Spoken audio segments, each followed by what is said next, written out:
भारत यह एक देश नहीं था और न ही इसकी कोई सीमा थी। यह ज्ञान का भंडार और संस्कारों का धनी देश था।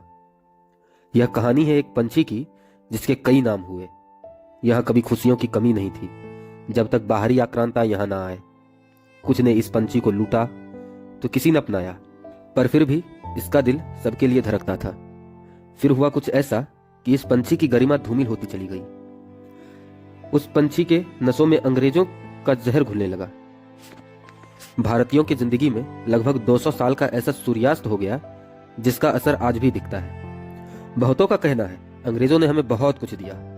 मेरा बस एक सवाल उनसे यह है कि अगर किसी ने हमें उम्मीद से कम दिया और हमसे उम्मीद से ज्यादा लिया हो तो क्या इसे हम लूट नहीं खाएंगे?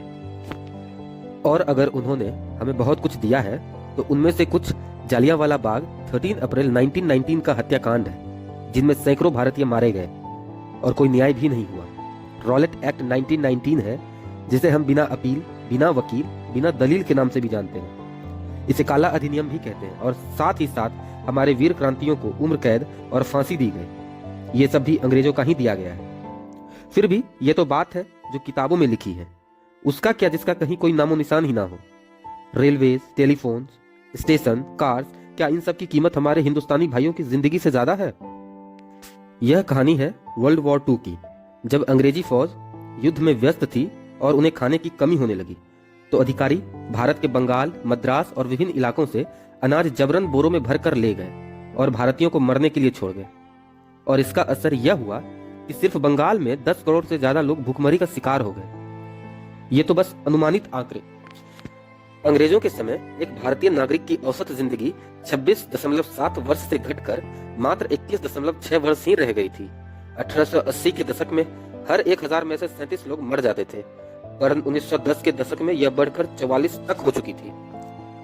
ये तो बस अनुमानित आंकड़े हैं। ये संख्या इसके बहुत आगे तक गई होगी। उनका कहना था लोग मरते हैं तो मरे। हम भारतीय अपने ही स्वराज के लिए अंग्रेजों पर आश्रित थे। जो उन पर आश्रित नहीं थे या तो उन्हें जेल में डाल दिया गया या तो उन्हें शहीद कर दिया गया।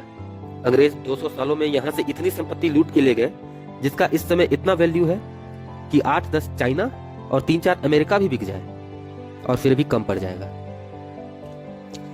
उसी में से एक है कोहिनूर हीरा जो हमारी शान थी। उन्होंने यहाँ से 45 ट्रिलियन डॉलर की संपत्ति अपने देश ले गए। अंग्रेजों को इस बात का गर्व होता है कि उसने कई देशों को उपनिवेश बनाकर उसे सभ्य किया। ये मॉडर्न कल्चर उनकी देन है, ये विकास उनकी देन है, पर उन्होंने कितनी जिंदगियां छीन ली वे इसे कभी उजागर नहीं होने देते हैं। अगर विश्वास नहीं होता है तो Niall Ferguson empire, how Britain made the modern world और ब्रूस गिली की लास्ट इंपीरियलिस्ट नामक विवादित पुस्तक पढ़ लीजिए। उन्हें गर्व है इस बात का, इन पुस्तकों में लिखा हुआ है। यहाँ तक कि वे भारत से जाते जाते भी इसके 2 टुकड़े कर गए जो आज तक हमारा सरदर्द बना हुआ है। और हम अपने ही इतिहास को भूलकर हिंदू मुस्लिम में उलझे हुए हैं। उम्मीद करता हूँ ये बातें आपको अच्छी लगी होंगी। अपना ओपिनियन कमेंट में जरूर दें। अगर वीडियो पसंद आए तो ज्यादा नहीं, बस एक लाइक और एक सब्सक्राइब जरूर कर दें।